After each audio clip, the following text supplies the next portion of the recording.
The first thing that breaks in modern naval warfare is not steel.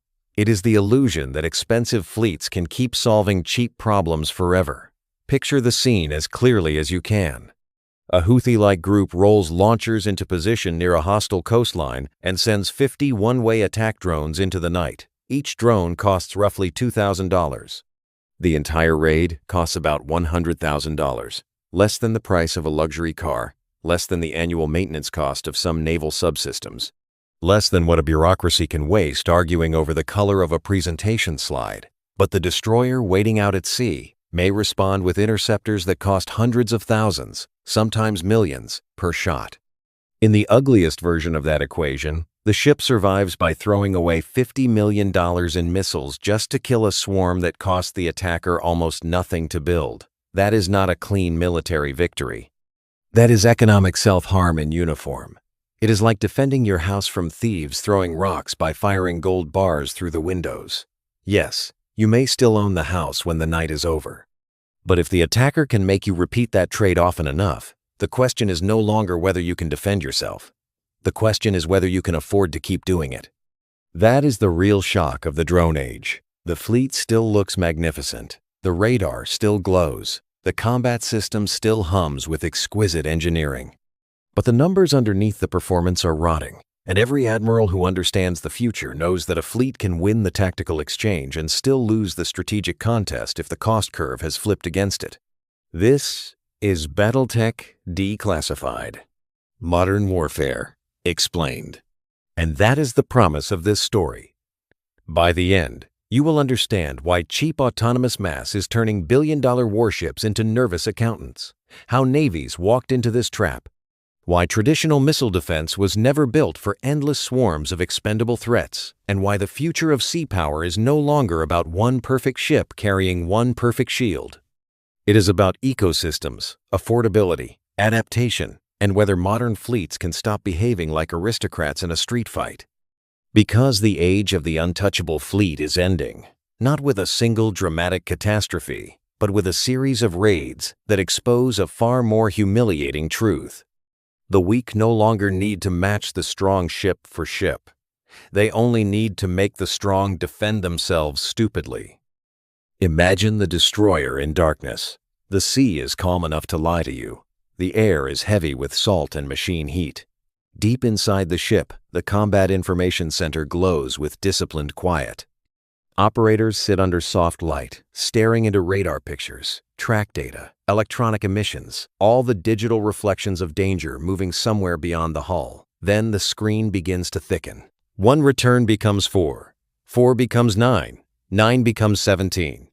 More tracks appear, then merge, then separate, some low, some fast, some hesitant, some behaving just oddly enough to make classification harder. That is the moment the old naval fantasy begins to crack.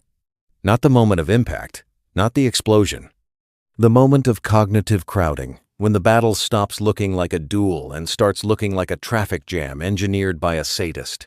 A modern warship is built to kill serious threats. It is full of sensors and interceptors and crews trained to extraordinary standards. But even extraordinary systems have rhythms, and swarms are designed to attack rhythm itself. They attack tempo, attention, and confidence. They do not just ask whether the ship can shoot. They ask whether the ship can sort, whether it can choose, whether it can spend wisely while time evaporates. In old-school naval combat, the problem was often destructive power. In the swarm era, the problem begins earlier. It begins with decision compression. The defender has to decide what is real, what is decoy, what is urgent, what can wait, and what deserves a premium response. The attacker, meanwhile, may only need one thing to be true, that the defender is forced into a bad choice. This is why the current moment feels so psychologically corrosive. Every expensive defensive shot carries invisible baggage. It reduces magazines. It stresses supply chains. It raises replacement timelines. It quietly admits that a low-cost attacker has found a way to dictate the defender's behavior. That is what keeps navies awake. Not simply fear of being hit, but fear of being managed by the enemy's arithmetic.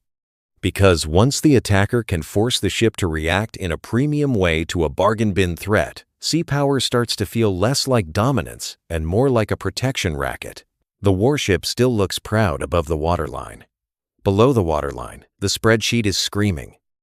For most of the missile age, navies comforted themselves with a belief that felt reasonable at the time. If a ship could see far enough, react fast enough, and stack enough defensive layers between itself and the incoming threat, then it could survive the worst the horizon had to offer. It was not a foolish belief. Radar improved, combat systems improved, interceptors improved, guns became faster, doctrine matured. Fleets spent decades learning how to turn early warning into layered defensive action.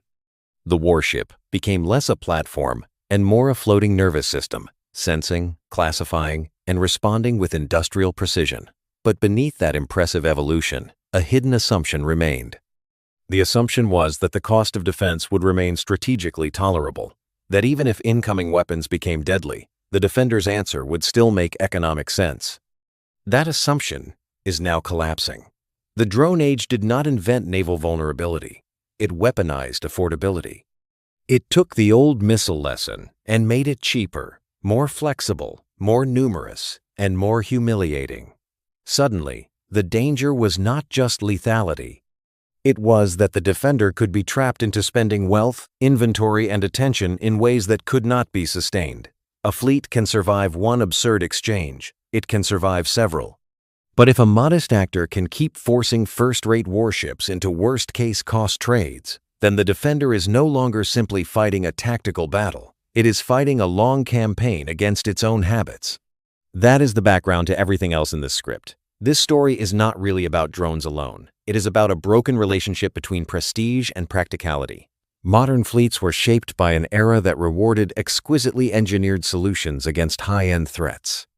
But a world full of cheap sensors, small motors, commercial electronics, improvised guidance packages, and software-enabled coordination has made it possible for relatively weak actors to challenge very strong navies without imitating them.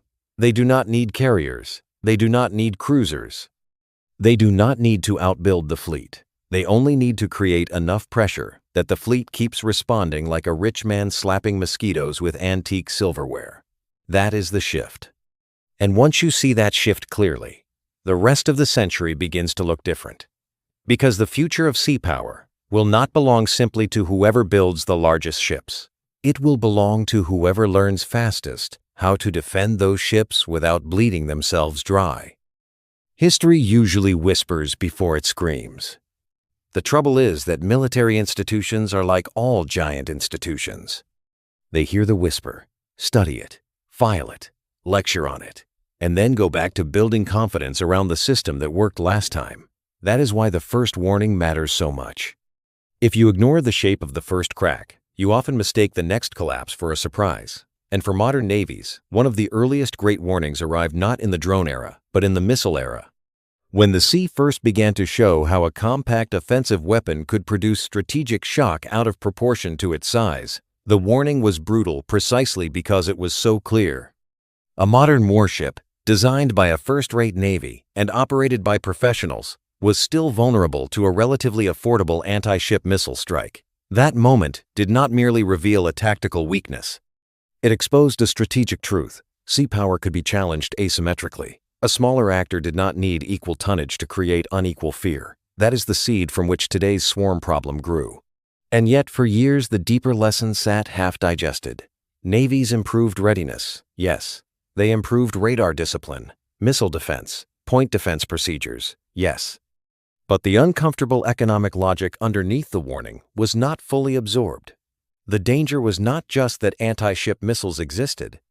The danger was that offense had found a way to become compact, credible, and comparatively cheap. It was as if the sea itself were saying, you no longer need a duel to threaten a fleet. You only need the right tool, the right timing, and the right blindness in the defender's assumptions. Drones are the next chapter of that same insult. They are missiles with looser identities. Scouts that can turn into bombs. Decoys that can force launches. Surface craft that behave like disposable torpedoes. Eyes that can become stingers. And when enough of them move together, They create not just a threat picture, but a crowd, and crowds are hard to dominate cleanly. That is why this story begins in the past. Because fleets do not get trapped by new technology alone. They get trapped when old warnings are remembered too politely and too late. In 1982, during the Falklands War, the British destroyer HMS Sheffield was struck by an AIM-39 Exocet missile fired by an Argentine aircraft and was later lost, killing 20 sailors. For every Navy watching, the shock ran deeper than the burning hull. Sheffield represented more than a tactical casualty. It represented the collapse of a comforting mental picture. A modern surface combatant, part of a serious naval force, could still be reached and crippled by a compact anti-ship missile launched by a smaller opponent. The event became a symbol, because symbols matter in war. They condense a lesson into something nobody can ignore. Sheffield told the world that technological sophistication did not erase vulnerability. It simply altered the form it took. The missile had crossed the distance between "we are advanced" and "we are still breakable" in a matter of moments. And from then on, every Navy had to reckon with the fact that survival at sea would not depend solely on the beauty of its systems, but on whether those systems could keep up with offense that was getting more agile, more accessible, and more affordable. But the most important lesson of Sheffield was not just that missiles were dangerous. That part was obvious. The deeper lesson was economic compression. A relatively compact offensive system could threaten an immensely expensive defensive asset. Suddenly, the attacker's entry fee to strategic relevance had fallen. It no longer required building a rival fleet. It required finding a way to package enough danger into a weapon that could slip through doctrine, radar attention, or defensive timing. That is what made the incident historically important. It was a hint that naval competition was becoming less symmetrical. A smaller actor could now produce outsized effects with smaller investments. The missile age had found a way to embarrass tonnage. And once that logic exists, it tends to spread. Missiles become more capable. Guidance becomes more available. Miniaturization keeps lowering thresholds. Eventually, the same principle spills into drones, loitering weapons, surface drones, network decoys, and coordinated raids. In that sense, Sheffield was not merely a tragedy of 1982. It was an early chapter in a much longer story. The story of how sea power stopped being challenged only by other fleets and started being questioned by anything cheap enough, smart enough, and numerous enough to make a proud warship answer badly. If Sheffield was the first sharp lesson, the decades that followed were the slow drift towards something worse. Anti-ship missiles became better known, better distributed, and in many cases, cheaper than the prestige of the ships they threatened. Guidance packages improved. Sea skimming profiles matured. Detection and reaction times narrowed. But while navies concentrated on the missile duel, the wider technological environment was changing under their feet. Civilian electronics were getting smaller and cheaper. Communications networks expanded. Satellite navigation became normalized. Small processors, cameras, batteries, and radio components spread across global supply chains. It was not just that missiles were proliferating. It was that the ingredients of coordinated cheap attack were becoming normal commerce. The future offensive toolkit was being assembled inside warehouses, electronics markets, hobbyist communities, and commercial logistics chains long before it appeared in naval doctrine. That is how revolutions often happen, not with one invention, but with the quiet lowering of barriers, until suddenly something once elite becomes accessible. And once accessibility enters warfare, quantity follows. That is the bridge from missiles to drones. A missile is still a relatively specialized object. A drone can be a flying camera, a loitering munition, a decoy, a relay node, a scout, a suicide weapon, or simply a loud false alarm if that is all the attacker needs it to be. It is the military equivalent of a cheap multi-tool, not glamorous, not elegant, but annoyingly adaptable. That adaptability matters because it allows attackers to think in clusters instead of singular threats. Instead of asking, "How do I deliver one decisive blow?" they ask, "How do I create more problems than the defender can solve affordably and on time?" That is the beginning of the saturation mindset. It is less aristocratic than missile dueling and more like a market stall dumped onto the battle space. Some parts are crude, some are improvised, some fail, but enough survive to change the geometry of defense. And geometry, not elegance, is what eventually decides whether a ship's layered systems remain a shield or become a collection of beautiful habits under stress. This is where the saturation problem stops being a phrase and becomes a physical experience. More threats than you can comfortably track. More returns than you want to sort under pressure. More inbound objects than your crew would ever choose to spend premium interceptors on if time were generous and money were free. But time is not generous, and money is not free. So the defender is forced into a type of triage that swarms are specifically designed to exploit. In a normal high-end engagement, a ship sees a serious threat, classifies it, assigns a response, and executes that response according to a layered doctrine developed over years. In saturation, that rhythm begins to wobble. The defender is not simply answering one threat after another. It is solving a crowd control problem in which every object may not be equally dangerous, but every object competes for finite attention. It is like trying to identify the one real punch in a bar fight where 20 hands are moving at once. The ship still has strength. The problem is that strength does not automatically scale to crowd management. That is why saturation is more corrosive than it first appears. It attacks the soft underbelly of advanced systems, not their hardware alone, but their assumptions. Aegis-like architectures assume orderly enough threat evaluation to prioritize expensive resources effectively. Crews assume some relationship between danger and response. Commanders assume they can preserve magazine depth for what truly matters. Saturation exists to damage those assumptions. It tells the defender, you may still have the better sensors, but I can give you more decisions than you wanted. You may still have better missiles, but I can make you spend them in the wrong proportion. You may still have a cleaner hierarchy, but I can force ambiguity into your picture faster than doctrine likes. That is why the attacker does not have to sink every ship to win strategically. It only has to repeatedly force the fleet into a bad lifestyle, one where too much of its sophistication is spent solving too many low-cost annoyances under too much time pressure. Any system can survive a bad night. The deeper question is whether it can survive living like that. To understand why swarms are so effective, you have to stop imagining them as miniaturized fighter jets and start thinking of them as organized pressure. A single drone may be clumsy. 10 drones can be distracting. 50 drones become a geometry problem, not because every unit is independently brilliant, but because the group only needs enough coordination to divide attention and compress reaction time. One element can arrive early and pull a launch. Another can fly lower and later. A third can relay. A fourth can simply exist as a false track if false tracks are all that is needed to stretch confidence. This is where the phrase AI coordination becomes useful, but only if you keep it grounded. The real advantage is not science fiction machine genius.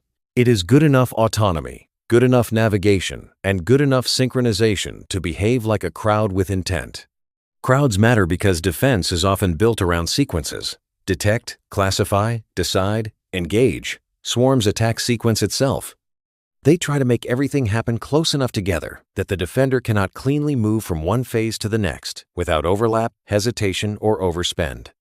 And because many drones are expendable, the attacker is emotionally free, in a way navies usually are not. A fleet cherishes its assets. A swarm weaponizes what it can afford to lose. That difference in psychology is enormous. It means the attacker can experiment, probe, fail, split, and return without feeling that failure is unacceptable. Cheapness becomes armor.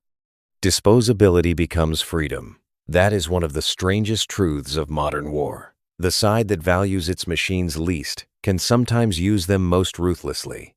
And when those machines are small enough to hide in clutter, low enough to complicate radar, and numerous enough to crowd the picture, they become the tactical version of static, not overpowering individually, but collectively making clean perception harder. That is what frightens navies. Not one drone, not even one good drone. The possibility that enough mediocre ones can make a magnificent ship behave stupidly. The Red Sea showed the world what this looks like outside wargaming and conference panels. Beginning in late 2023, Yemen's Houthis launched repeated attacks on merchant shipping using drones and missiles, targeting one of the most important maritime corridors on Earth. Reuters reported that the campaign involved more than 100 attacks on merchant ships, with vessels sunk, others seized, and global shipping routes disrupted as companies rerouted around Africa. Later, Reuters' analysis in March 2026 described the multinational effort to secure the Red Sea as deeply costly and only partly successful, noting that despite heavy operations and billions spent, the campaign still struggled to restore normal shipping confidence. That is a crucial point. The measure of success was not simply whether individual raids were defeated. It was whether maritime order could be preserved at a tolerable price. And that is what makes the Red Sea such an important modern case study. The Houthis did not need to destroy a U.S. destroyer to reveal a vulnerability in the system. They only needed to make defense repetitive, costly, and politically exhausting. They only needed to keep forcing advanced warships into a pattern where premium defensive effort was consumed by low-cost harassment. In that sense, the Red Sea was less a conventional naval battle and more a strategic tax collection scheme run with drones and missiles. Protecting shipping remained necessary. Escorting and intercepting remain necessary, but necessity is not the same thing as efficiency. Every missile fired at a crude inbound threat was also a tiny signal to every proxy force and second-tier state watching. Look how expensive it is to make a first-rate navy do this over and over. That is how deterrence starts to erode, not in one dramatic defeat, but in the steady public demonstration that disruption is cheaper than order. The sea route may remain open some of the time. The fleet may still look dominant in isolation. But if modest actors can keep imposing stress on the system's economics, then maritime power itself begins to feel less like command and more like a costly subscription nobody wanted to pay for this long. What made the Red Sea campaign especially revealing was that it exposed the difference between tactical competence and strategic comfort. Western navies were not asleep. They were not incompetent. They intercepted, escorted, and adapted in real time. Yet Reuters' later reporting on the wider maritime security challenge around Hormuz explicitly framed the Red Sea mission as evidence that even large Western powers struggled to secure shipping efficiently against persistent unmanned and missile pressure. That is the important distinction. A navy can still protect, still intercept, still respond correctly, and yet still come away from the experience looking burdened rather than dominant. That distinction matters because sea power has always rested partly on theater. Fleets are supposed to reassure allies, scare opponents, stabilize trade, and embody control.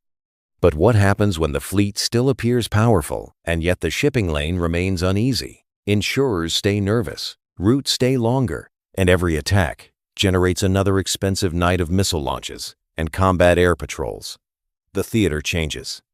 The fleet is still present, but now it is visibly working very hard to hold the line against opponents who have spent a fraction of its operating budget. That does something subtle but dangerous. It teaches observers that maritime disruption may no longer require matching fleets at all. It teaches that the threshold for influencing global trade has fallen. And once that lesson spreads, other actors begin to imitate the logic even if they cannot imitate the exact capability. That is why the Red Sea belongs in this story not as an isolated regional crisis, but as a preview. It previews a world in which sea power remains formidable, but is repeatedly forced to answer cheap pressure under cameras, under headlines, and under budgetary strain. In that world, the side that wins each exchange may still be the side that learns it cannot afford too many more victories of that kind. Ukraine added the next layer to this education, especially at sea. Lacking a traditional fleet capable of matching Russia ship for ship, Ukraine turned increasingly to missiles, ingenuity, and most importantly, maritime drones. Reuters reported in April 2026 that international interest in Ukraine's maritime defense expertise was rising because the country had, through innovation such as naval drones, forced Russia's Black Sea Fleet out of its home base in occupied Crimea and helped preserve Ukraine's access to the Black Sea. That is an extraordinary sentence when you slow down and listen to it carefully. A state without a dominant blue water navy used relatively low-cost unmanned innovation to pressure one of the world's larger fleets into changing its behavior. The importance of that result goes well beyond the specific geography. What Ukraine demonstrated was that maritime power can now be contested by systems that look nothing like the traditional symbols of sea power. No grand carrier duel was required, no symmetrical fleet showdown. Instead, there were uncrewed surface vessels, improvised attack profiles, coastal integration, distributed targeting, and persistent imagination. The attacking systems were not elegant in the way navies traditionally define elegance, but elegance is overrated if the target starts moving, hardening, relocating, and changing patterns because of you. That is the real strategic threshold. If cheap maritime drones can influence basing decisions, route choices, force protection, and the psychological comfort of larger fleets, then the barrier to meaningful naval disruption has fallen. This is not the end of big navies. It is the end of their monopoly on relevance. That is a very different statement. A major fleet can still strike harder, last longer, and dominate broader theaters. But a weaker actor can now still impose disproportionate cost and caution through unmanned pressure. Once that becomes true, sea power stops belonging only to those who can afford the grandest ships. It begins to leak outward toward anyone clever enough to weaponize the gap between prestige and practicality. The Black Sea lesson also matters because it shows that the swarm problem is not trapped in the sky. It lives on the surface as well. When people hear drone threat, many still imagine only small flying objects approaching a ship from above. But the modern battle space is more insulting than that. Unmanned systems can arrive across domains. In the air, on the surface, and potentially below it. They can scout, jam, distract, relay, and strike in mixed combinations. The ship that was once designed around elegant concentric defensive layers is now facing the possibility of synchronized nuisance from multiple directions. That is not merely more dangerous, it is more exhausting. Because every additional domain increases the burden on sensing, classification, weapon assignment, and human confidence. This is one reason Ukraine's maritime innovations matter for every navy, not just those in enclosed seas. They highlight a future in which a fleet cannot assume that unmanned threats are a sideshow. They are becoming integral to the architecture of attack. A surface drone can behave like a disposable explosive boat. Aerial drones can scout for it, distract above it, or add confusion around it. Missiles can be layered on top of the chaos. Suddenly, what looked like a collection of improvised tools starts to behave like a system. And systems are what military institutions respect, because systems are what they themselves build. That is why the old dismissal of drones as cheap annoyances is disappearing. Once they begin to shape naval posture, they are no longer annoyances. They are design pressures. They force serious fleets to rethink sensors, perimeter defense, port protection, logistics, and even the emotional meaning of presence. Because a fleet that must constantly harden against cheap robotics is a fleet living in a different era from the one that built its identity around the uncontested dignity of the battle group. That era is gone. The sea has become crowded with much cheaper ways of asking expensive questions. This is where traditional defensive systems come under strain, not because they are useless, but because they were optimized for a different problem set. The Aegis weapon system, by the Navy's own description, is a highly integrated combat system built to defend against advanced air and missile threats through coordinated detection, tracking, and weapon engagement. It remains one of the most formidable combat architectures at sea. Meanwhile, the Phalanx close-in weapon system exists explicitly as an inner layer system, the last line of defense after other defensive steps have failed or been penetrated. In plain language, Aegis and Phalanx are excellent at what they were built to do, which is to help a serious warship survive serious threats. The issue is that endless low-cost swarms push them into a lifestyle they were never meant to inhabit. Aegis thrives on integration and disciplined prioritization. Phalanx thrives as a final shield when leakers get too close. Neither was conceived as the ideal answer to a world where the defender may repeatedly face large numbers of expendable, ambiguous, comparatively cheap objects whose real power lies in the cost and tempo of the response they provoke. That is the mismatch. It is not that the systems fail technically. It is that the scenario insults their economic logic. Using premium interceptors against crude drones feels like using a sniper rifle to stop a flock of pigeons from landing on your roof. Yes, the rifle still works. That is not the point. The point is that no sane homeowner should be forced to live that way. And no sane Navy wants a future in which its best high-end defensive architecture becomes a premium cleaning service for the low-end trash thrown into its path. That is why the drone problem is not solved by admiring legacy systems harder.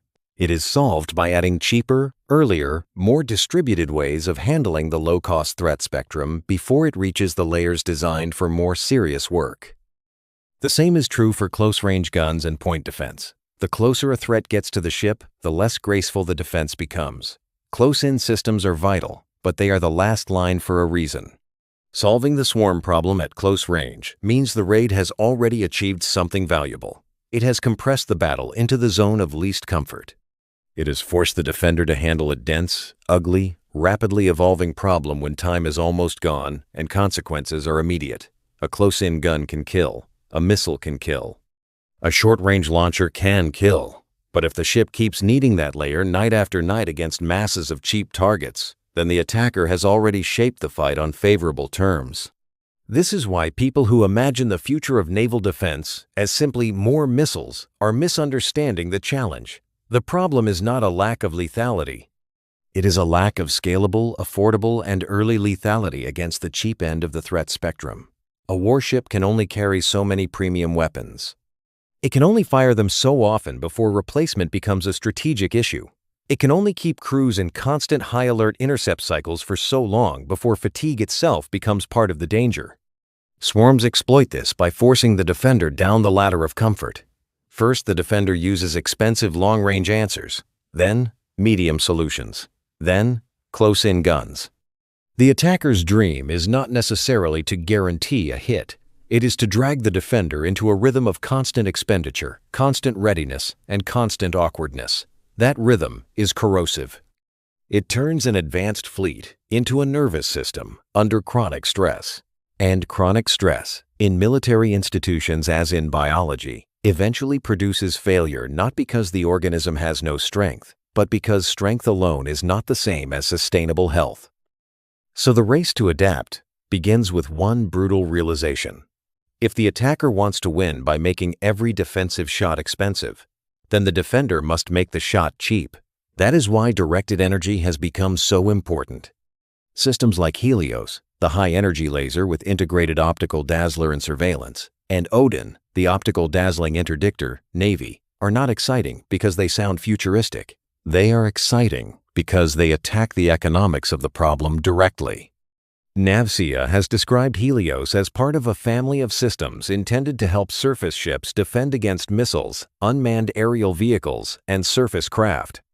Navy reporting on Odin explicitly described it as a laser weapon system that allows ships to counter unmanned aerial systems.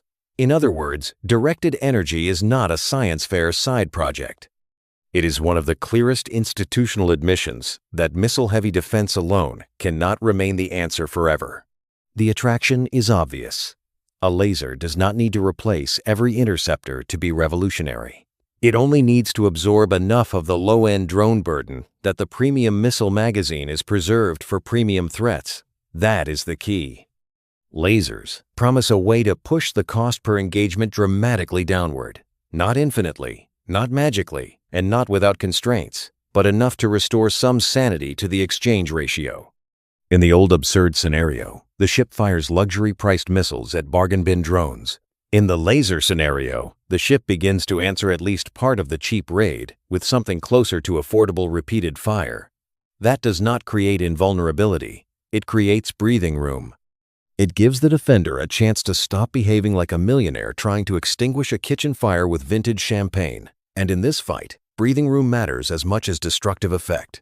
Because a fleet that regains cost discipline regains something more important than money. It regains strategic composure. Of course, directed energy is not magic. The sea is not a laboratory, and a ship is not a perfect test range. Weather matters, sea haze matters, aerosols matter, power generation matters. Thermal management matters, dwell time matters, line of sight matters. A laser has to hold enough energy on a target for long enough to produce useful effect, and some targets are harder, faster, or more inconveniently positioned than others. That is why the mature conversation about Helios and Odin is not a fantasy about death rays replacing every missile tube on every destroyer. The mature conversation is about role, integration, and burden sharing. What part of the cheap drone problem can these systems realistically absorb? How many engagements can they handle? Under what conditions? Against what classes of target? The point is not to worship the laser. The point is to put it to work where it makes financial and tactical sense. This is where honesty matters. What we know is that the Navy has clearly positioned these systems as part of the counter-UAS and broader ship defense architecture. We also know that institutional investment in directed energy keeps returning precisely because the cost per shot problem at sea refuses to go away. What we do not fully know yet is how quickly these systems will scale across fleets, how smoothly they will integrate in dirty real-world conditions, and how often they will provide decisive effect against large coordinated raids rather than isolated targets. But uncertainty about the final scale does not erase the direction of travel. The direction is unmistakable. Navies are searching for ways to defend expensive ships against cheap mass without burning through exquisite magazines. Every serious step in directed energy is a step toward that goal. And in strategic terms, direction often matters more than perfection. The fleet that moves decisively toward affordable defense will still face danger. The fleet that refuses to move will face the same danger while paying premium rates to discover it. Directed energy is one adaptation. It is not the only one. The second major response is to fight mass with mass. In simpler language, if the attacker can saturate with cheap, autonomous, or semi-autonomous systems, the defender must stop imagining itself as a lone knight and become something more like a pack. Counter-drone swarms, interceptor drones, forward unmanned screens, and distributed defensive craft all grow from the same insight. Do not force the destroyer to solve every problem with its own expensive organs. Push defense outward. Extend the perimeter. Give the fleet small, lower-cost guardians that can meet the raid before it reaches the main body. This changes the geometry of the fight in a profound way. Instead of waiting for every threat to approach the ship becomes the center of a much wider defensive ecology. That matters because swarms thrive when the defender is fixed, centralized, and burdened with late decisions. If the destroyer alone must decide, assign, and fire, then the attacker has already achieved a kind of leverage. But if the defender can launch its own cheap interceptors, autonomous defenders, and distributed pickets, then the bargain of attack begins to shift. The attacker is no longer the only side allowed to weaponize expendability, that is, strategically healthy. It means the fleet can preserve high-end missiles for genuinely high-end threats while letting lower-cost systems chew through lower-cost attackers. It also changes the attacker's assumptions. If you know the target is surrounded by forward defensive mass, rather than only high-value interceptors, then the idea that cheap equals pressure becomes less reliable.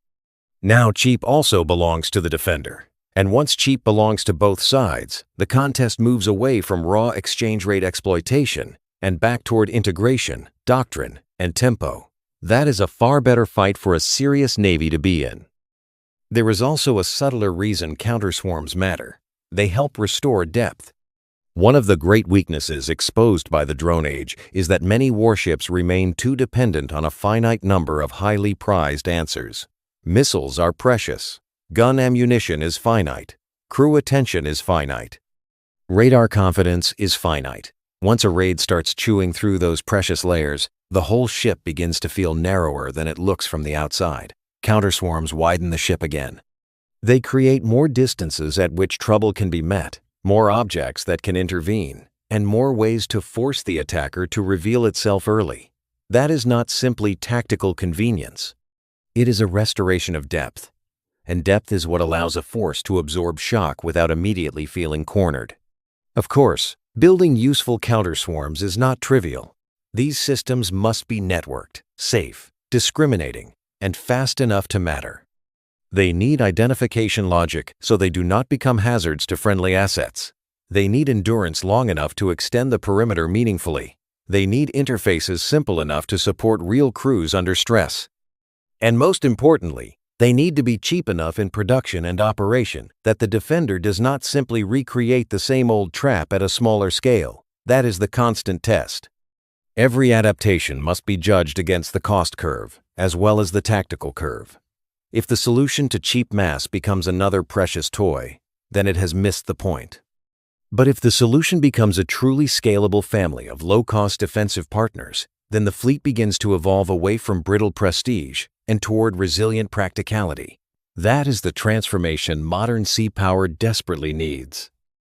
Then there is electronic warfare, the least glamorous, and one of the most important weapons in this entire story, because many drones are not free-floating geniuses. They depend on links, navigation, timing, sensor feeds, and coordination logic. Disrupt those pieces, and the raid can begin to unravel without a single cinematic explosion. Jamming can interfere with control or navigation. Spoofing can distort where the drone believes it is, where it thinks the ship is, or when it should act. Even partial degradation matters, because swarms depend heavily on coherent timing. Break coherence and you do not need to kill every drone physically. You only need to make enough of them stupid, late, separated, or poorly aligned. That can be enough to turn a threatening raid into a manageable mess. This is why electronic warfare is so attractive in a cost war context. A mission kill may be sufficient. If the drone misses, delays, exposes itself, or loses formation, then the defender has already won something valuable without spending a missile. This is the military equivalent of rearranging road signs before the convoy arrives. The vehicles still exist, but their relationship to the objective is broken. That said, electronic warfare is not a permanent cheat code. Attackers adapt, autonomy improves, hardening improves, redundancy increases. Some drones will be less dependent on external guidance than others. The point is not that jamming and spoofing solve the problem forever. The point is that they add yet another cheaper layer in a defense architecture that desperately needs cheap layers. Against swarms, everything that creates friction matters. Confusion matters. Delay matters. Disorder matters. The best defense is not always the most explosive one. Sometimes it is the one that quietly makes the attacker's cheap mass less coherent, less synchronized, and less worth the cost of its own launch. This brings us to the central idea of modern fleet survival. Layered defense no longer means simply stacking more of the same kind of answer at different ranges. It now means building an ecosystem, better sensors, better classification, electronic warfare to distort and peel away part of the raid, counter drones to push the perimeter outward, lasers to handle low-end targets cheaply, guns and short-range systems for leakers, premium missiles reserved for genuinely premium threats. This is not as neat or heroic as a single superweapon. It is much more realistic. Ecosystems beat silver bullets in prolonged, dirty environments because ecosystems are built to share burdens. And burden sharing is exactly what the modern warship needs. Think of it like public health rather than dueling. One miracle cure is nice for movies. Real resilience comes from sanitation, early warning, prevention, vaccination, treatment, and reserve capacity. Warships are moving toward that kind of logic. Not because engineers suddenly became less ambitious, but because the threat became too crowded and too cheap for aristocratic solutions. The fleet of the future will not look invulnerable in the old ceremonial sense. It may actually look more paranoid, ringed by decoys, small interceptors, jammers, lasers, screens, and overlapping defensive tools. But paranoia is underrated when the horizon is full of machines that cost less than a luxury watch and are trying to prove that a billion-dollar ship can still be bullied by disposable trash with decent coordination. The future is not one answer. The future is enough answers, cheap enough and early enough, that the enemy can no longer assume the defender will respond in the most absurdly expensive way available. At this point, the strategic story begins to split. Some navies understand the change and are moving, however imperfectly, toward adaptation.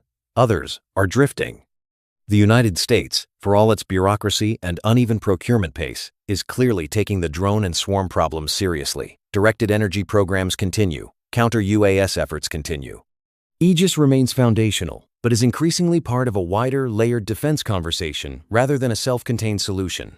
Across public Navy and NavSea materials, the direction is consistent. The fleet still values high-end integration, but now increasingly admits that the cheap end of the threat spectrum must be handled more cheaply and more flexibly than before. That is not a small doctrinal shift. It is the beginning of a cultural one. China, meanwhile, is not standing still either. The Pentagon's 2025 report on Chinese military developments explicitly noted that China had advertised developmental military unmanned systems, claiming AI-assisted navigation and coordination with other unmanned systems, even if human operators still remain central in many cases. That matters because it shows a major power thinking in the same broad direction, toward larger roles for unmanned coordination, autonomy, and mass. In other words, the future fleet contest is not just about how ships duel. It is about whose ship defense and strike ecosystems adapt faster to a world where unmanned pressure, cheap sensors, and distributed attack are normal features of the battle space. The difference between adapting and drifting is not just technical, it is emotional. Great military institutions often fall in love with the symbols of their own success. Battleships once seduced admiralties with their size and guns. Carrier groups seduced strategists with their reach and prestige. Today's surface fleets still carry some of that cultural weight. The guided missile destroyer is not just a ship, it is a statement, a floating assertion of seriousness and state capacity that makes adaptation psychologically difficult. Because genuine adaptation requires admitting that some of the most expensive and admired tools in your arsenal can now be pressured by systems that look improvised, crude, and beneath the dignity of the tradition. Institutions do not enjoy that admission. They prefer upgrading the familiar shape of power to reimagining it around less glamorous needs. But war is rarely impressed by dignity. It punishes nostalgia. The navies that adapt will be the ones willing to say something almost embarrassing out loud, that survival at sea now depends partly on low-cost solutions, humble redundancy, and fighting styles that are not as photogenic as a vertical launch system glowing at sunset. They will accept that a clean missile duel is no longer the only or even the primary way to think about maritime danger. They will treat swarm defense, drone integration, port hardening, surface screening, electronic warfare, and autonomous countermeasures as core business rather than side projects. The laggards will do the opposite. They will keep polishing prestige and underinvesting in the ugly arithmetic of everyday survivability. And the sea has a cruel way of auditing that choice when the first real swarm arrives. This is why some of the most dangerous navies in the next decade may not be the prettiest ones. They may be the ones that look slightly less ceremonial and far more layered. They may prioritize magazine discipline, distributed sensing, autonomous escorts, hardening, deception, and cheap defensive fire over the old fetish for visible grandeur. That does not make them less powerful. It may make them much more powerful in the only sense that matters, which is the ability to remain effective under repeated low-cost harassment without bleeding themselves into strategic weakness. The future fleet will still need major combatants. It will still need large missiles, serious radars, and long-range strike. But those assets will survive inside a broader ecology of support, rather than existing as lonely aristocrats at the center of the stage. The laggards, by contrast, will be those who still imagine the fleet as a theater piece. They will see the drone threat as an irritation, a tactical nuisance, or a temporary trend. They will assume that because their core ships remain formidable, the rest will somehow sort itself out. That is a catastrophic misunderstanding. The cheap drone era does not care how impressive your centerpiece is if the system around it cannot keep the centerpiece alive affordably. In that sense, maritime adaptation is starting to look a lot like urban planning. The skyscraper may be magnificent, but if the roads, power, pipes, and emergency exits are neglected, the city is not resilient. It is merely dramatic. And dramatic is not the same thing as survivable. The strategic implication runs even deeper. Cheap asymmetrical warfare is democratizing sea power, not in the romantic sense of making all actors equal, but in the brutal sense of lowering the cost of meaningful disruption. For centuries, serious maritime power belonged overwhelmingly to states that could build fleets, sustain logistics, train crews, and maintain industrial infrastructure. A navy was a civilizational project. It required shipyards, doctrine, and money on a vast scale. That is still true for command of the sea in the fullest sense. But contesting the sea is becoming much cheaper. A non-state group, A proxy force, or a middling regional power, can now assemble disruptive capability from much smaller pieces: guidance packages, drones, communications, explosives, and software. The result is not equal power. The result is unequal annoyance with strategic consequences. That is enough to change the world, because trade routes, insurance markets, forward deployments, and alliance perceptions do not wait for full spectrum equality before reacting. They respond to risk. And if risk can now be generated by actors far below the traditional threshold of naval seriousness, then the architecture of maritime order becomes more brittle. This is why the drone age feels like a democratization of sea denial. The challenger does not need a fleet to matter. It needs a toolkit. It needs enough persistence, enough coordination, and enough confidence that the defender is still trapped in a premium response model. That is a very different century from the one that produced the old fantasy of uncontested blue water prestige. In the new century, disruption leaks outward. It becomes more available, more modular, and more politically useful to actors who once would have been spectators standing on the coast. The practical meaning of that shift is hard to overstate. A shipping lane does not have to be closed completely to be compromised. It only has to become uncertain enough that companies reroute, insurers reprice, and governments feel compelled to intervene. Maritime order is a confidence game built on expectation. Cargo moves because people believe the sea routes will remain usable, at tolerable risk and tolerable cost.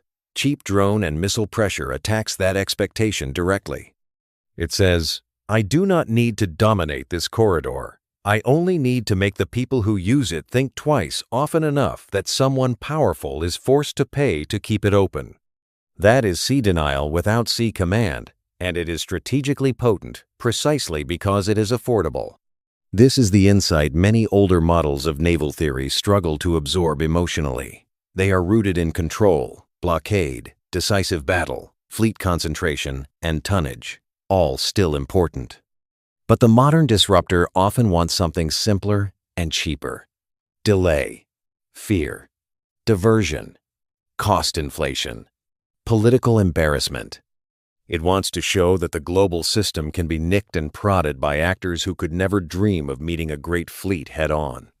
The result is that maritime power must now be judged not only by how much destructive force it can project, but by how sustainably it can protect circulation under low-cost pressure. A fleet that can strike brilliantly but cannot keep trade moving without absurd expense is still strategically compromised. That is a bitter pill for prestige cultures to swallow. But swallow it they must, because the age of cheap pressure is not a temporary weather pattern. It is becoming part of the climate. So the future battlefield at sea is not simply about ship versus ship. It is about ecosystems of offense and defense colliding. On one side, the attacker tries to combine cheap drones, decoys, missiles, surface craft, and electronic pressure into coordinated waves. On the other side, the defender tries to rebuild the fleet into a resilient layered web with sensors, classification, electronic warfare, lasers, cheap interceptors, guns, and premium missiles all working in sequence. Victory will belong less to whichever single weapon is most glamorous, and more to whichever side can integrate more intelligently and more affordably under stress. That is a very different kind of military race from the last century's obsession with platform prestige. This is why the future of sea power will be judged by ugly questions. How many cheap threats can you defeat before your cost curve becomes absurd? How quickly can you classify cluttered raids? How much can you automate without losing control? How deep is your industrial replacement capacity? How many nights in a row can you stay on station under harassment before crew fatigue and inventory stress degrade performance? These are not romantic questions, but they are the real ones. The side that answers them best will not merely survive, it will redefine what maritime strength means. And strength, in this century, may increasingly belong to the fleet that learned how to fight like a network rather than perform like a monument. That brings us back to directed energy one more time, because its symbolic importance extends beyond the weapon itself. Helios and Odin matter not just because they can engage drones. They matter because they represent a doctrinal confession. They are evidence that the Navy understands something fundamental, that a ship which can only defend itself expensively is not truly secure. The investment in these systems is therefore partly technological and partly philosophical. It says the future fleet must have answers that are cheaper, repeatable, and integrated deeply enough to take pressure off the premium magazine. Without that shift, every swarm becomes an invitation to strategic self-harm. The same logic applies across every other adaptation. Counter-swarms matter because they make defense distributable. Electronic warfare matters because it makes some kills unnecessary. Layered sensing matters because it makes classification earlier. Hardening matters because it buys time. Deception matters because it confuses targeting. None of these pieces alone is cinematic enough to dominate public imagination. Together, they are probably what keeps the warship alive. That is the humbling lesson of the drone era. The future does not belong to one miracle. It belongs to enough practical improvements, linked well enough, that cheap attackers stop finding the same open wound over and over. In other words, survival is becoming a systems engineering problem as much as a gunnery problem. And the navies that understand that earliest will be the ones that look least surprised when the next wave comes. It also means industrial policy becomes naval policy. Magazine depth is not only about what is on the ship, it is about what can be replaced, repaired, or fielded quickly enough to matter in prolonged pressure campaigns. Cheap drone wars can become ugly not only because of what they do in the moment, but because of how they expose production mismatches. If the defender's best answers take too long, cost too much, or come from fragile supply chains, then the attacker has another quiet weapon in reserve: persistence. The ability to keep asking low-cost questions while the defender waits on high-cost replenishment. This is one reason why the exchange ratio matters so much. It is not merely about the present battle. It is about the pace of tomorrow's readiness. Serious navies are starting to understand this. It is not enough to own capable ships. You need the industrial metabolism to support a world in which those ships may repeatedly spend weapons and attention against unmanned pressure. That means not only investing in new systems, but investing in scalable systems, manufacturable systems, and concepts that do not demand artisanal brilliance every time a cheap target appears on radar. In the drone age, procurement snobbery becomes dangerous. The enemy does not care whether your weapon is exquisite. The enemy cares whether your response is too slow, too precious, or too expensive. And that is why a healthy future fleet may look less like a collection of masterpieces and more like a force with a strong immune system, flexible, redundant, scalable, and built to survive infection without collapsing from the cost of the cure. There is another psychological shift hidden inside all this. For decades, many sailors and strategists imagined that advanced navies possessed a kind of natural intimidation. The ship appears, the region adjusts. The destroyer transits, the message is understood. The carrier group arrives, and everyone suddenly behaves like children hearing the headmaster's footsteps. That logic still works sometimes. But the cheap drone age complicates it. The destroyer may arrive and still be forced into a grim nightly bookkeeping exercise. The carrier group may remain awe-inspiring and still operate in waters where small systems create disproportionate friction. Presence no longer speaks with one voice. It now speaks with two. The old voice says, "We are powerful." The new voice says, "We are powerful." But we are also paying a great deal to prove it, every single day. That matters because deterrence rests partly on theater and partly on belief. If the audience begins to see that disruption is affordable while protection is exhausting, then the aura of easy command begins to fade. Not disappear, but fade. The fleet can still dominate. Yet dominance now looks harder worked, more conditional, and more vulnerable to persistent abrasion. That is a subtle but profound change in the character of maritime power. The great fleet does not vanish. It becomes more mortal in the public imagination. And mortality matters. Because once the world can see that the giant sweats, the giant's enemies become more adventurous. That is why adaptation is not only about tactical survival, it is about restoring political theater. The fleet must become visibly capable of defeating cheap pressure without appearing financially hysterical in the process. That is a high standard, but anything lower risks teaching the wrong lesson to the next challenger. The next generation of fleet design will be shaped by this lesson, whether traditionalists enjoy it or not. Ships will need more power for directed energy systems, better organic sensing for small, low-signature threats, better data fusion to separate the dangerous from the merely numerous, better integration with unmanned partners, better port defense against maritime drones, better deception and decoy options, better software logic for raid management, better human-machine teaming so crews are not crushed by cognitive overload in the first minutes of a complex attack. In short, future warships will need to become better at surviving clutter.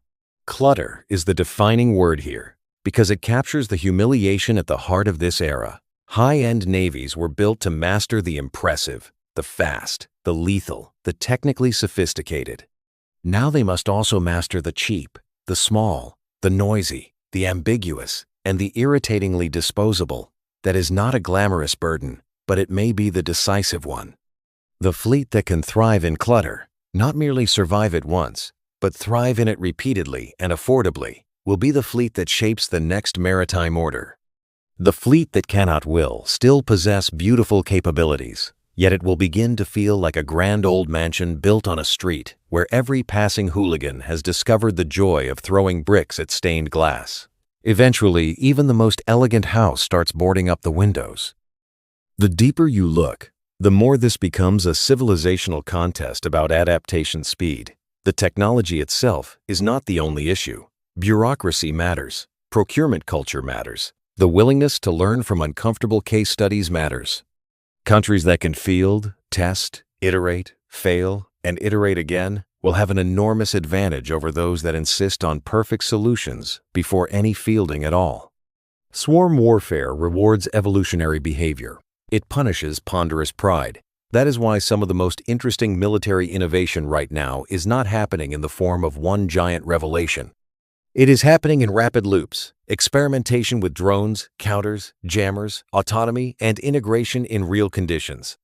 This should make large naval bureaucracies uneasy, because large bureaucracies often love process more than speed. They prefer clean requirements, long development cycles, and the illusion that technology can be stabilized before conflict tests it. The drone age mocks that preference. Cheap systems evolve too fast. Adaptation now has to be more alive than it used to be. That does not mean abandoning standards or safety. It means recognizing that the future fleet cannot be built entirely through the old rhythm of majestic slowness. The opponent is not waiting politely. The opponent is iterating with commercial components, battlefield feedback, and very few emotional attachments to tradition. A fleet that wants to stay ahead must therefore borrow some of that ruthlessness, not the carelessness, but the tempo, because in the end, the most dangerous gap may not be between one weapon and another. It may be between institutions that can learn quickly and institutions that still think learning is something done in peacetime after the report is filed. Now we arrive at the most ruthless act of the story. Adapt or sink. Not always literally. Not always in fire and water and breaking steel. Sometimes the sinking comes in slower forms.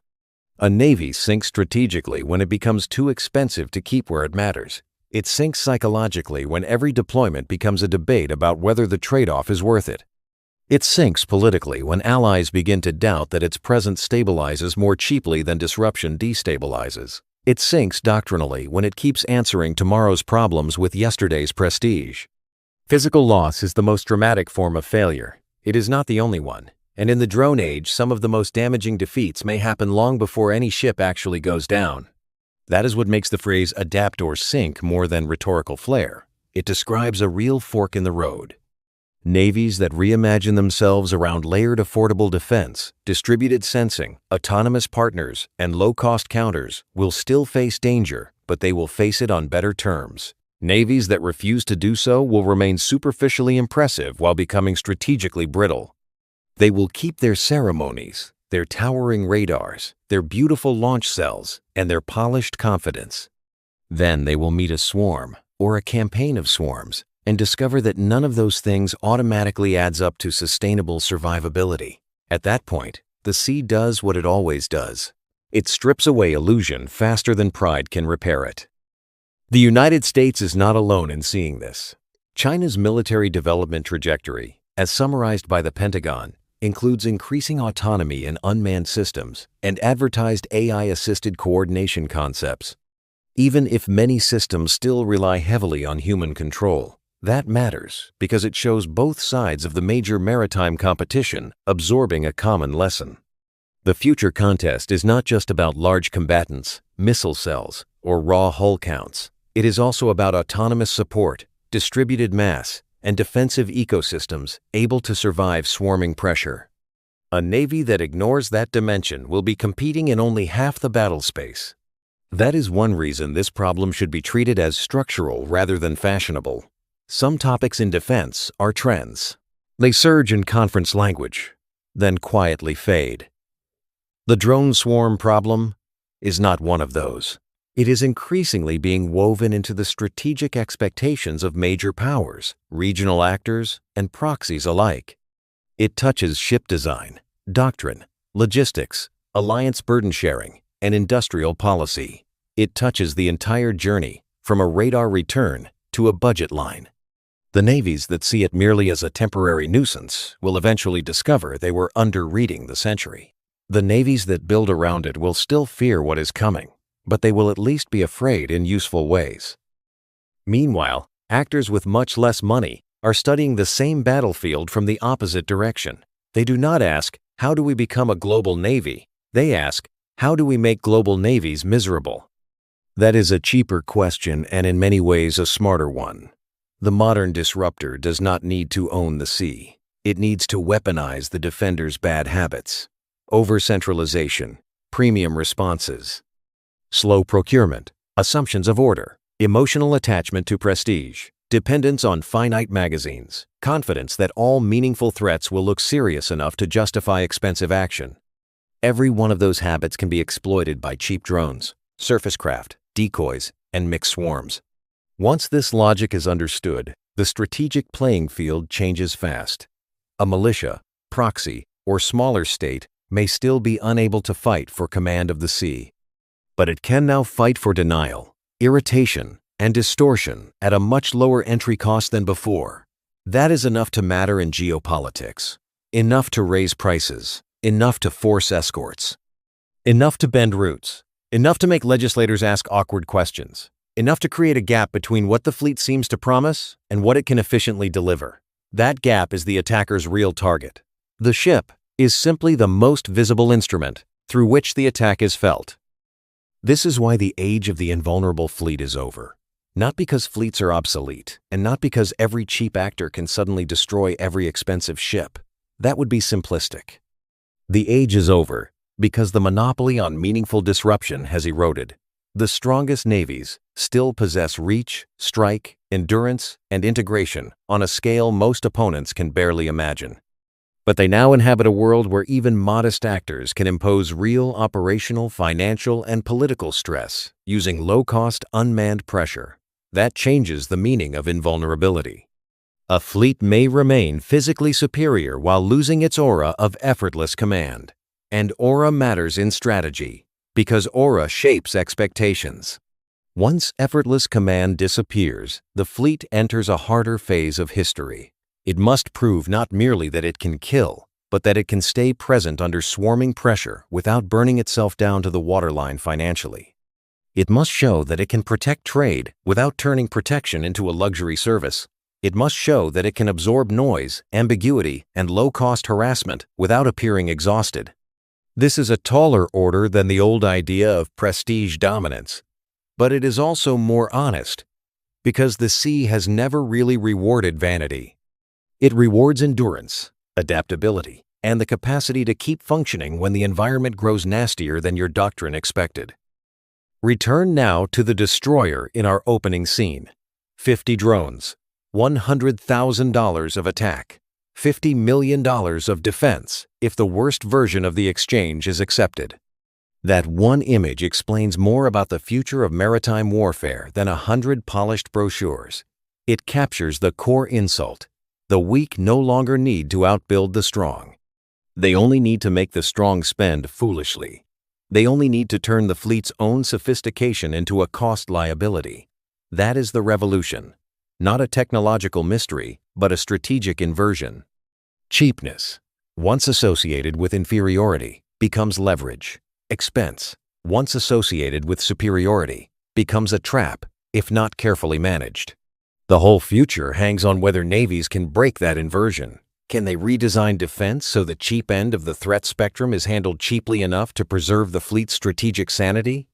Can they teach their institutions to stop treating low-cost survivability as beneath the dignity of serious naval power? Can they accept that the future battlespace is not just about killing the threatening object, but about doing so in ways that do not quietly destroy your readiness, your budget, and your political confidence in the process? Those are the questions lurking behind every laser trial, every counter-drone test, every electronic warfare experiment, every new integration brief. The destroyer at sea is no longer just a warship. It is a public test of whether a civilization can still defend its arteries intelligently. There is also a moral discomfort hidden in this shift. Great navies like to imagine themselves as instruments of order, professionalism, and rational power. Swarm warfare feels uglier. It feels improvised, dirty, crowded, and hard to narrate cleanly. That ugliness matters because it pressures the defender to descend from its preferred altitude.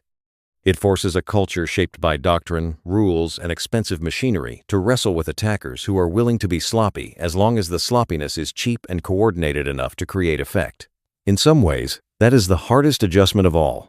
Not technical adaptation, but cultural adaptation. The willingness to say, yes, this kind of grimy problem is now central to our future, and we must become very good at defeating it without losing ourselves. That balance is delicate. A serious navy cannot simply become a militia with better uniforms.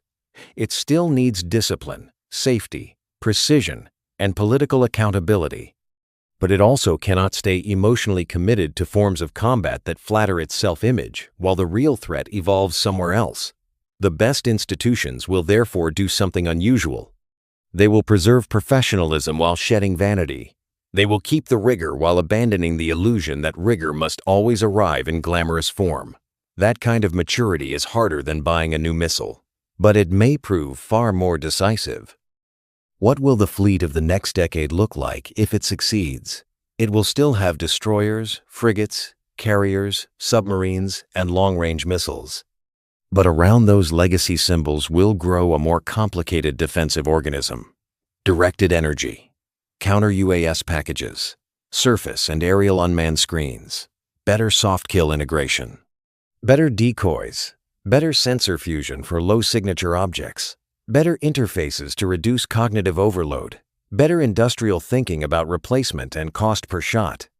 In other words, the future fleet will be less a heroic knight and more a layered digital hedgehog, prickly, adaptive, difficult to overwhelm, and much less willing to spend jewelry-grade weapons on disposable clutter. If it fails, the image looks very different. The ships remain large and beautiful. The parades remain impressive. The launch cells remain expensive and admired. But each deployment under swarm pressure becomes more stressful than it should be. Each defense becomes more costly than it should be. Each budget conversation becomes more haunted by the gap between what low-cost attackers can impose and what high-cost defenders must spend to answer them. Eventually, that gap becomes doctrine, even if nobody writes it down in those words. And once a fleet internalizes bad economics as normal life, it begins to sink in the slow, strategic sense, still afloat, still armed, yet already trapped by the logic of the next era. So, what is the final lesson? It is not that ships are finished. It is not that drones are magic. It is not that weak actors now rule the sea. The lesson is harder and more precise. Sea power is entering an era in which survivability depends on whether the defender can restore sane arithmetic to war. Not perfect arithmetic, but sane enough that the attacker can no longer force absurd exchanges at will. Lasers, jamming, spoofing, counterswarms, better classification, deeper layers, better industrial depth. All of these are really just different ways of answering the same urgent question. How do we stop cheap pressure from making expensive fleets behave like fools? That is the core of modern maritime adaptation. Everything else, the hardware, the programs, the headlines, the tests, the policy speeches, flows from that one need. A fleet that answers it well may still be challenged, but it will remain strategically credible. A fleet that answers it badly may still look formidable, but it will find itself repeatedly paying premium rates to defend the obvious. In the long run, that is a losing way to live. The sea is too large, the trade routes too vital, and the challengers too inventive for that old model to survive unchanged. And that is why the age of the untouchable fleet is over. The untouchable fleet belonged to a world in which the strong could assume that meaningful challenge at sea required something that looked recognizably like their own power. That world is fading. In its place comes a harsher one, where proxies, militias, and mid-tier states can assemble enough cheap autonomous pressure to force the strongest navies on Earth into nightly tests of cost, classification, and composure. The strongest fleets will still matter. They may matter more than ever, but they will matter differently. Their power will no longer be judged only by how brutally they can strike. It will be judged by how intelligently, affordably, and repeatedly they can stay alive under pressure from systems no previous generation of admirals would have respected until it was too late. So remember the opening image: 50 cheap drones, one expensive ship, a dark sea, a radar picture thickening, somewhere below deck, disciplined people trying to decide what deserves the next shot. That is modern sea power in miniature. Not a perfect duel, but a brutal accounting exercise fought in real time with human lives behind every line item. The navies that endure will be the ones that learn to fight this new war without pride getting in the way of practicality. The ones that learn to build ecosystems instead of idols. The ones that understand that in the drone age, survival at sea belongs not to the fleet that looks most invincible, but to the fleet that learned fastest how not to be trapped by the enemy's math.